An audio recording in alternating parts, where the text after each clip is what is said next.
ఎన్నికలైపోయాయి. దాదాపుగా 9 నెలలు కళ్ళు మూసుకొని కళ్ళు తెరిచేసరికి అప్పుడే 9 నెలలు గడిచిపోయింది.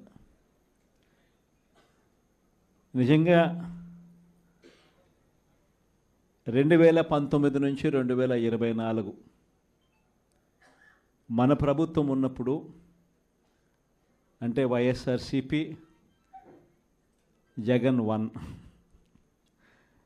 పరిపాలన ఉన్నప్పుడు మనమంతా కూడా ఆ 5 ఏళ్ళు చరిత్రలో ఎప్పుడు చూడని విధంగా, ఇంతకుముందు ఎప్పుడైనా ఇది సాధ్యమేనా అని అనుకునే పరిస్థితి నుంచి కాదు, లేదు, ఇది సాధ్యం అవుతుంది అని చెప్పి చరిత్ర మార్చిన పాలన చూపించగలిగిన పాలన ఎక్కడైనా జరిగింది అని అంటే అది వైఎస్ఆర్ కాంగ్రెస్ పార్టీ పాలనలోనే మాత్రమే జరిగిందని చెప్తాను. ఈరోజు పరిస్థితి ఏమిటి అని చెప్పి ఒక్కసారి చూస్తే, నేను చెప్పిన ప్రతి అంశంలో కూడా ఒకవైపున సూపర్ 6 గాలికి ఎగిరిపోయింది, సూపర్ 7 గాలికి ఎగిరిపోయింది, ఎన్నికలప్పుడు చెప్పిన మేనిఫెస్టో చెత్తబుట్టలోకి వెళ్ళిపోయింది, ప్రజలకు ఇచ్చిన మాటలు మోసాలుగా తేలిపోయాయి. మరోవైపున వ్యవస్థలన్నీ కూడా, ఇప్పుడు నేను చెప్పిన వ్యవస్థలన్నీ కూడా విద్య, వైద్యం, వ్యవసాయం, గవర్నెన్స్, అన్ని వ్యవస్థలు కూడా తిరోగమనంలో కనిపిస్తూ ఉన్నాయి. కేవలం ఒకే ఒక వ్యక్తి మారాడు, ముఖ్యమంత్రి. ఒకే ఒక పార్టీ మారింది, వైఎస్ఆర్సీపీ పక్కకు పోయి టీడీపీ వచ్చింది. తేడా అంతే. ప్రతి వ్యవస్థ తిరోగమనం, ప్రజలకు అంతవరకు అందుతూ ఉన్న ప్రతి పథకం రద్దు, వీళ్ళు చేస్తామన్న ప్రతి పథకము మోసం, అబద్ధం. కేవలం 9 నెలల కాలంలోనే ఇవన్నీ మన కళ్ళ ఎదుటే ఇవాళ కనిపిస్తూ ఉన్న పరిస్థితులు. నేను అందుకనే చెప్తా ఉన్నా, ఈరోజు ఓడిపోయినా కూడా చెప్తా ఉన్నా, మనకి ఇంతకుముందు 50% ఓట్ షేర్ వచ్చింది. ఈ ఎన్నికలు అయిపోయేసరికి మన ఓట్ షేర్ 40%. ఒక 10% ఓట్ షేర్ మనకు రావాల్సింది రాకుండా పోయింది. కారణం, ఆ రోజు కేవలం మీ జగన్ అబద్ధాలు చెప్పలేకపోయాడు, అదొక్కటే కారణం. కానీ నేను చెప్తా ఉన్నా, మీ జగన్ అబద్ధాలు చెప్పలేకపోయాడు కాబట్టి అధికారానికి మనం దూరం అయ్యాం. కానీ అధికారానికి దూరం అయినా కూడా మీ జగన్ మీ గుండెల్లోనూ మీ మనసుల్లోనూ లీడర్ అంటే ఇలా ఉండాలి అని చెప్పి మాత్రం ముద్ర వేయగలిగాడు. కారణం ఏమిటంటే, రాజకీయాల్లో ఉన్నప్పుడు విలువలు ఉండాలి. రాజకీయాల్లో ఉన్నప్పుడు విశ్వసనీయత అన్న పదానికి అర్థం తెలియాలి. ఈ జగన్, మీ జగన్ మరో 30 సంవత్సరాలు రాజకీయాల్లోనే ఉంటాడు. ఈరోజు తెలుగుదేశం పార్టీ కార్యకర్తలు, తెలుగుదేశం పార్టీ నాయకులు ఏ ఒక్కరూ కూడా ఏ ఇంటికి వెళ్ళే పరిస్థితి లేదు. వీళ్ళు గన ఇళ్ళకు పోవడం మొదలు పెడితే, వీళ్ళు గన ప్రజల్లో తిరగడం మొదలు పెడితే ఏమవుతుంది? ఆ ఇంట్లో నుంచి ఆ చిన్నపిల్లలు మొదలు పెడతారు. ఏమంటారు? నా 15,000 ఏమైంది, నా 15,000 ఏమైంది, నా 15,000 ఏమైందని.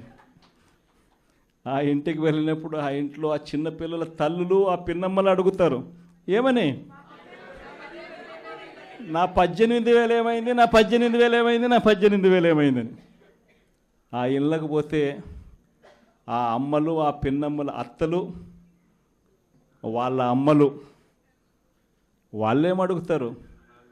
మాకు 50 ఏళ్ళ వయసు వచ్చింది, మాకు 50 ఏళ్ళ వయసు వస్తూనే మీరేమన్నారు? మా 48,000 ఏమైంది, మా 48,000 ఏమైంది, మా 48,000 ఏమైంది అని అడుగుతారు.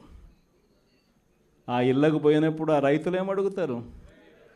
మా 20,000 ఏమైంది, మా 20,000 ఏమైంది, మా 20,000 ఏమైంది అని అడుగుతారు. ఆ ఇళ్ళల్లో నుంచి ఆ 20 ఏళ్ళ పిల్లాడు, ఆ పిల్లాడు ఉద్యోగం వెతుకుతా ఉన్న 20 ఏళ్ళ పిల్లాడు ఏమంటాడు? నా 36,000 ఏమైంది, నా 36,000 ఏమైంది, నా 36,000 ఏమైంది అని. ఇలా చంద్రబాబు నాయుడు గారిని ఆయన కూటమిని, ఆయన నాయకులను, ఆయన కార్యకర్తలను ఏ ఒక్కరూ కూడా ఇళ్ళకు వెళ్ళి, గ్రామాలకు వెళ్ళి, ఇళ్ళకు వెళ్ళి ఎవరిని కూడా వీళ్ళు కనీసం పలకరించే పరిస్థితి కూడా లేదు. పలకరిస్తే వీళ్ళే అన్నారు, మేము సూపర్ 6 ఇవ్వలేకపోతే, సూపర్ 7 ఇవ్వలేకపోతే ఏమన్నారు? కాలర్ పట్టుకోమని మీరే అడిగారు కదయ్యా, మీరే చెప్పారు కదయ్యా. చెప్పడమే కాకుండా బాండ్లు కూడా ఇచ్చారు. ఇదిగో బాండు, రాసుకో బాండు, ఇదిగో మీ దగ్గర పెట్టుకోండి అని బాండ్లు కూడా ఇచ్చినారు. బాబు షూరిటీ, భవిష్యత్ గ్యారంటీ అని కూడా బాండ్ ఇచ్చినారు. మరి ఈరోజు ఏంది? బాబు షూరిటీ, మోసం గ్యారంటీ అని చెప్పి రుజువైంది అని ఈరోజు కాలర్ పట్టుకునే పరిస్థితిలోకి ప్రజలు ఇప్పుడే ప్రశ్నించడం మొదలుపెట్టారు. ఈ ప్రశ్నించే పరిస్థితి నుంచి ఇక నెక్స్ట్ కాలర్ పట్టుకునే పరిస్థితిలోకి పోవడం అన్నది ఇక త్వరలోనే జరగబోయే కార్యక్రమం. నేను ఇవాళ మీ అందరికీ కూడా ఈ విషయాలన్నీ ఎందుకు చెప్తున్నానంటే, అన్ని రకాలుగా ఈ ప్రభుత్వం ఫెయిల్ అయిపోయింది.